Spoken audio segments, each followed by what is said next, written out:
This video is only for the education and knowledge purpose. Everything you will listen in this video is taken from the internet or any book or any documentary which is available for public.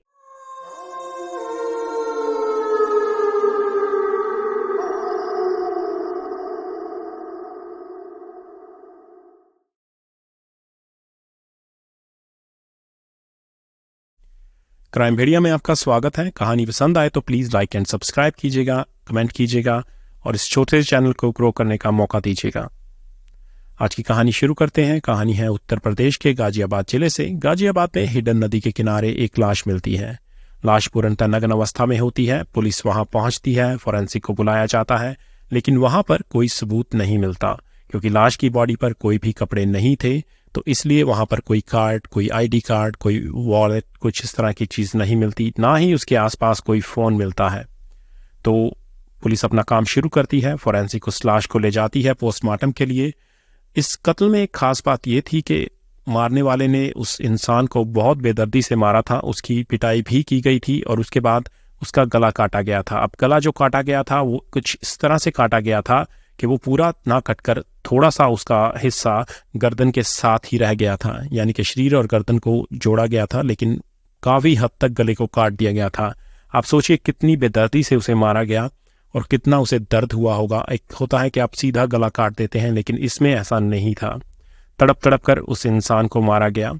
Police अपना काम शुरू करती है। अब police के पास कोई सबूत या कोई इस तरह का क्लू नहीं होता कि जिससे बेसिस पे वो अभी इस क्राइम की इन्वेस्टिगेशन शुरू करे।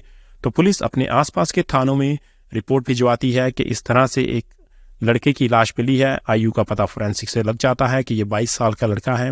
तो 22 साल के एक लड़के की लाश मिली है। अगर किसी ने कहीं कोई रिपोर्ट दर्ज करवाई है को इस तरह की हुलिये से मिलता जुलता कोई इंसान, तो इस पुलिस थाने को कांटेक्ट किया जा सकता है। तो दिल्ली के कनॉट प्लेस एरिया में जो थाना होता है, वहाँ की पुलिस काफ़ी दिनों से एक लड़के की तलाश कर रही होती है जो पिछले कुछ दिनों से गायब था। इस लड़के का नाम सचिन कुमार होता है। सचिन कनॉट प्लेस में ही एक रेस्टोरेंट में काम करता होता है। वो वहाँ पर एक शेफ का काम करता है और उससे पहले वो एक टी शर्ट फैक्ट्री में भी काम कर चुका होता है जो कि संगम विहार इलाके में होती है। तो पुलिस जब उसको सूचना मिलती है कि एक लाश मिली है, तो पुलिस तुरंत उसके घर वालों को सूचित करती है कि वहाँ पर एक लाश मिली है, आप लोग जाकर चेक कीजिए कहीं वो आपके बच्चे की तो नहीं है। जब घर वाले पहुँचते हैं तो पता चलता है कि वो लाश सचिन की ही है। घर वाले उसे तुरंत पहचान लेते हैं। तो अब पुलिस सचिन के परिवार के आधार पर एक FIR दर्ज करती है अज्ञात लोगों के खिलाफ और जांच पड़ताल शुरू की जाती है। अब क्योंकि पुलिस के पास और कोई सबूत नहीं होता, तो वही एक चीज़ जो आजकल ज़्यादातर केसेस में एक सबसे कह सकते हैं कि बड़ा हथियार बनता है, फ़ोन रिकॉर्ड्स, कॉल रिकॉर्ड्स। तो पुलिस CDR निकालती है, कॉल रिकॉर्ड्स चेक करनी शुरू करती है क्योंकि सचिन का नंबर उसके दोस्तों से, उसके परिवार से लिया जाता है कि वो कौन सा नंबर यूज़ करता था। जब उसके रिकॉर्ड्स निकल के आते हैं तो पहले तो ये पता लगाया जाता है कि जिस दिन इसकी मौत हुई या जिस दिन से ये लापता है, उस दिन ये आखिरी बार किससे मिला था। तो वो लोकेशन संगम विहार की होती है। अब जब संगम विहार पहुंचा जाता है और उसके परिवार वालों से भी पूछताछ की जाती है, तो वो बताते हैं कि सचिन वहां पर एक फैक्ट्री में काम करते थे और उस फैक्ट्री का मालिक जो था उसका नाम था हसीब और कुछ लोग उसे हबीब भी बोलते थे। तो हसीब की फैक्ट्री में वो काम करते थे। ये एक टी शर्ट बनाने की फैक्ट्री थी। पिछले काफ़ी समय से वो वहाँ पर काम करता था, लेकिन अब कुछ टाइम से, जैसे 1-1.5 साल से, उसे वहाँ से निकाल दिया गया था और वो वहाँ पर जॉब नहीं करता था। अब पुलिस सबसे पहले तो रेस्टोरेंट में ही जाती है क्योंकि वहाँ पर उसका लेटेस्ट काम था, लेकिन सब जगह से तलाश करने के बाद, पूछताछ करने के बाद उन्हें वहाँ से कुछ नहीं मिलता। सचिन का एक बहुत खास दोस्त होता है। वो दोस्त जब पुलिस उससे पूछताछ करती है तो वो बताता है कि सचिन और उसने इकट्ठे ही इस टी शर्ट फैक्ट्री में काम शुरू किया था। जब ये लोग वहाँ पर आए थे तो मालिक के काफ़ी नज़दीक थे क्योंकि काफ़ी पढ़ा लिखा भी था सचिन और उसकी जो शक्ल सूरत थी वो भी काफ़ी अच्छी थी। तो उसको काफ़ी ऑफिस के काम के और इस तरह की चीज़ों में, बैंक वगैरह के काम के लिए यूज़ किया जाता था। और इसके साथ ही साथ उसे एक ड्यूटी और भी दी गई थी। वो ड्यूटी थी कि जैसे मालिक के घर जाना, वहाँ से कोई अगर चेक, कुछ कैश लेके आना है या कहीं दे के आना है, तो इस तरह के काम भी वो करता था। और उसके साथ साथ ही, जैसा कुछ लोग जानते होंगे कि फैक्ट्रीज़ में और इस तरह की जगहों पे जो कर्मचारी होते हैं उन्हें अक्सर घर पर भी भेजा जाता है ताकि वो खाने का डिब्बा लंच का लेकर फैक्ट्री पहुंच सकें। तो इस तरह के काम ये करता था, ऐसा इसके दोस्त ने बताया। उसके बाद उसके गायब होने के बारे में या उसने काम क्यों छोड़ा, इसकी उसे कोई जानकारी नहीं थी। पुलिस अपनी तहकीकात यहाँ से शुरू करती है। सबसे पहले उस फैक्ट्री के लोगों से ही पूछताछ की जाती है, वहाँ पर जांच पड़ताल की जाती है ताकि कोई ऐसा इंसान हो जिससे कभी कोई उसका लड़ाई झगड़ा हुआ हो या किसी ने उसे धमकी दी हो या जो उसे लाइक ना करता हो, लेकिन ऐसा कोई भी शख्स नहीं मिलता। जब ये सारी बातें चलती हैं तो धीरे धीरे पुलिस के जो मुखबिर होते हैं वो इस बात का पता लगाते हैं कि सचिन ने नौकरी क्यों छोड़ी थी। जब वो इतना यहाँ पर खुश था, मालिक भी उससे खुश था, वो काफ़ी नज़दीक भी था, काफ़ी कैश, क्योंकि इस तरह की जो ड्यूटीज़ होती हैं जैसे कैश का लेन देन, बैंक का लेन देन, वो हमेशा मालिक उसी को देता है जिसके पास उस पर ज़्यादा ट्रस्ट हो और जिस पे वो आसानी से भरोसा कर सकता हो।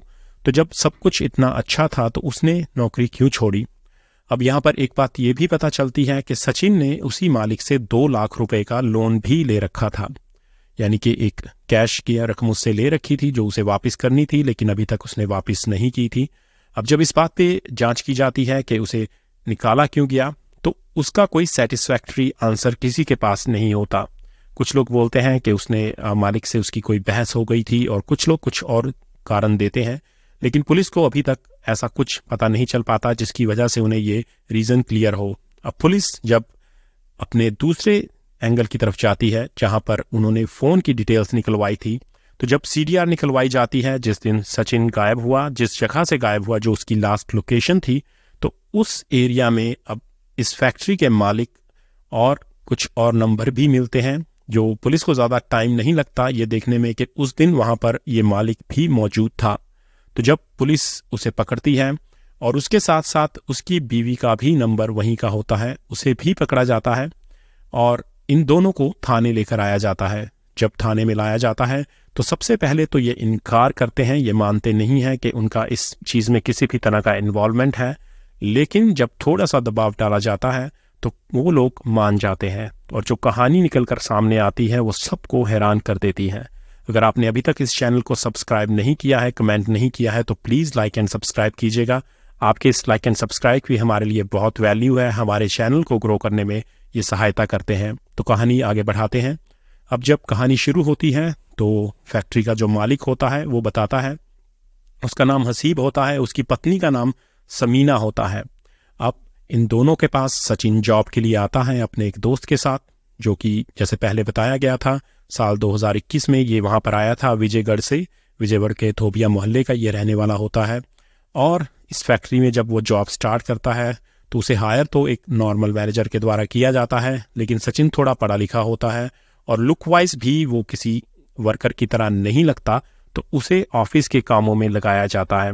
अब जब ऑफिस के कामों में लगाया जाता है तो उसका जो डेली का रूटीन रहता है वो जैसा कि पहले बताया गया कि बैंक और कैश का लेन देन करना, एक जगह से दूसरी जगह जाना और ऑनर के घर जाकर उसके वहाँ से रोटी का डब्बा लेकर फैक्ट्री आना भी शामिल होता है ताकि ऑनर हर रोज़ गर्म रोटी खा सके। जब सचिन वहाँ जाना शुरू करता है तो जो उसकी मालकिन होती है यानी कि समीना जिसका नाम होता है, वो सचिन से काफ़ी प्रभावित हो जाती है धीरे धीरे, क्योंकि सचिन जब जाता था उसे वहाँ पर आधा पौना घंटा 1 घंटा लगता था। जिस टाइम पे समीना टिफ़िन पैक करती थी सचिन वहाँ वेट करता था। तो धीरे धीरे उनकी बातचीत का सिलसिला बढ़ता जाता है और वो उसे कुछ पर्सनल काम भी देने लग जाती है जो कि उसका तकरीबन हक भी था। यहाँ पर ऐसा ही चलता है, तकरीबन छोटी फैक्ट्रीज़ में जो एम्प्लॉयज़ होते हैं उनको पर्सनल काम भी दिए जाते हैं। धीरे धीरे ये करीब आते जाते हैं और इतना करीब आ जाते हैं कि एक दूसरे के प्यार करने लग जाते हैं और जब प्यार में पड़ते हैं तो अवैध संबंध बन जाते हैं और ये इसी तरह चलता जाता है। घर से उसे मालिक हर रोज़ फैक्ट्री से डब्बा लेने भेजता था और सचिन वहाँ पर डब्बा लेने के साथ साथ अपनी मालकिन से इश्क भी लड़ाता था। तो यह हर रोज़ का काम बन गया था। इसी तरह काफ़ी टाइम बीत गया तो अब कुछ सचिन को टाइम ज़्यादा लगने लग गया घर पर, क्योंकि उसका लालच बढ़ता ही जा रहा था। तो एक दिन मालिक के नज़रों में एक ही बात पहुंचती है कि सचिन कुछ ज़्यादा ही फ्रैंक है मालकिन के साथ। तो थोड़ा सा शक होने के कारण मालिक उसे वहाँ से हटाने की कोशिश करता है। वो बोलता है कि आगे से आप डिब्बा लेने नहीं जाएंगे, खाना लेने घर पर नहीं जाएंगे। लेकिन उसकी पत्नी फिर से जोर देती है कि जो दूसरा शख्स है वो ज़्यादा अच्छा नहीं है, आप सचिन को ही भेजा कीजिए। अब सचिन फिर से वहाँ शुरू हो जाता है और उनकी वही रोज़ की रूटीन शुरू हो जाती है। अब जब मालिक देखता है कि ये लोग बाज नहीं आ रहे हैं, अब उसे ज़्यादा शक हो जाता है, या आप कहिए उसका शक धीरे धीरे यकीन में बदलने लग जाता है। अब वो एक दिन चुपके से सचिन का पीछा करता हुआ घर पहुंचता है। घर बाहर से दरवाज़ा बंद होता है, उसके पास चाबी होती है, वो अंदर जाता है और सचमुच में वो जो नज़ारा देखता है उसे देखकर वो हैरान हो जाता है। सचिन अपनी मालकिन के साथ बेड पर था और वो आपस में प्रेम संबंध, शारीरिक संबंध बना रहे थे। सचिन का मालिक अपने मोबाइल से उसको वीडियो को कैप्चर करता है अपनी पत्नी को अपने नौकर के साथ, और चुपचाप उस समय वहां से निकल आता है। वो वहां पर शोर नहीं मचाना चाहता था क्योंकि उसी का मोहल्ला था। उसके बाद सचिन को तुरंत नौकरी से निकाल दिया जाता है और उसके साथ ही साथ वो अपनी बीवी को भी मार पिटाई करता है और उनके बीच काफ़ी झगड़ा होता है क्योंकि उसके पास प्रूफ होता है। वो अपनी बीवी को वो प्रूफ भी दिखाता है जिसमें वो सचिन के साथ हम बिस्तर हो रही थी। अब इनका बातचीत करते करते लड़ाई झगड़ा तलाक तक पहुंचने लगता है, लेकिन इसके बावजूद भी वो सचिन से मिलना बंद नहीं करती। थोड़े दिनों के बाद फिर से सचिन और ये बाहर मिलने लग जाते हैं। इसकी फिर से भनक उसके पति को लगती है। अब पति सीरियस होता है कि अब मुझे कुछ करना ही पड़ेगा।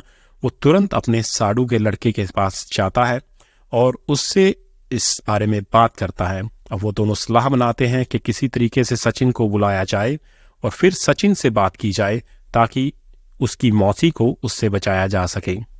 अब क्योंकि अपनी बीवी को पहले ही समझा चुका था, उसकी बीवी समझ नहीं रही थी। अब बात थी बीवी के आशिक को समझाने की, तो सचिन को 31 मार्च 2024 को बुलाया जाता है।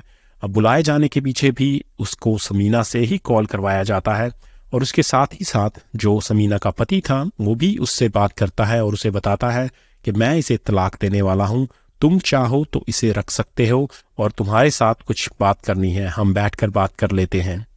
अब सचिन इस बातचीत के लालच में आ जाता है और वो वहां पहुंच जाता है क्योंकि समीना भी उसके साथ ही, सचिन का समीना पर काफी विश्वास था। तो तीनों लोग उसे संगम विहार से, जहां से सचिन लापता हुआ था, वहां से उसे बिठाते हैं, उसका फोन लेते हैं, उसका फोन को बंद किया जाता है और चलती गाड़ी में ही उसके साथ मारपीट शुरू की जाती है। इसके साथ ही साथ उसे चाकू से चलती गाड़ी में ही गोदा जाता है, उसे चाकू मारा जाता है और उसे घायल किया जाता है। शीशे बंद करके उसे तुरंत, गाड़ी चलती रहती है और उस नदी के किनारे लाया जाता है। वहां पर जो उसकी वाइफ थी यानी कि समीना, जो सचिन की लवर थी, उसके हाथ में चाकू दिया जाता है और उससे बोला जाता है कि तुम इसका गर्दन काटोगी। वो दोनों उसका हाथ पकड़ते हैं और समीना उसकी गर्दन पर वार करती है। क्योंकि इसी वजह से, क्योंकि समीना के कोई प्रोफेशनल तो थी नहीं, ना ही एक जो मर्द और पुरुष की उसमें ताकत में फ़र्क होता है। जब समीना उसकी गर्दन काटती है तो वो पूरी तरह से नहीं कट पाती, हालांकि उसकी मौत इसकी वजह से ज़रूर हो जाती है, लेकिन धड़ से वो गर्दन अलग नहीं हो पाती। तो उसके बाद तुरंत उसके कपड़े उतार कर नहर में फेंक दिए जाते हैं और ये सभी लोग वहाँ से भाग जाते हैं। तो इस तरह से सचिन का कत्ल होता है। अब इसके बाद की कहानी आपको पता है, पुलिस किस तरह से फ़ोन को ट्रेस करते करते वहाँ पर पहुँचती है और इनको अपने कब्जे में लेती है और इनसे ये सारा सच उगलवाया जाता है। दोस्तों, कभी कभी ये इस तरह के अनैतिक रिश्ते, या मैं कहूँगा कि कभी कभी क्या हर बार ही आप ऐसी कोई स्टोरी सुनते हैं जिसमें अनैतिक रिश्तों में लोग फंसे होते हैं, उसका अंत हमेशा इसी तरह से होता है। या तो इंसान खुद क्रिमिनल बन जाता है या वो किसी क्राइम का शिकार हो जाता है। अब इसमें 4 जिंदगियां बर्बाद हुई। एक शख्स सचिन जो मारा गया, उसके अलावा 3 शख्स यानी कि समीना, उसका पति हसीब और उनके साडू का लड़का, ये सभी अब आजीवन उम्र भर जेल में रहेंगे। यानी कि 4 जिंदगियां इस पर बर्बाद हो गई। अगर इस मसले को शांतिपूर्वक तरीके से हल किया जाता तो हसीब अपनी पत्नी को तलाक भी दे सकता था और सचिन उससे शादी कर सकता था।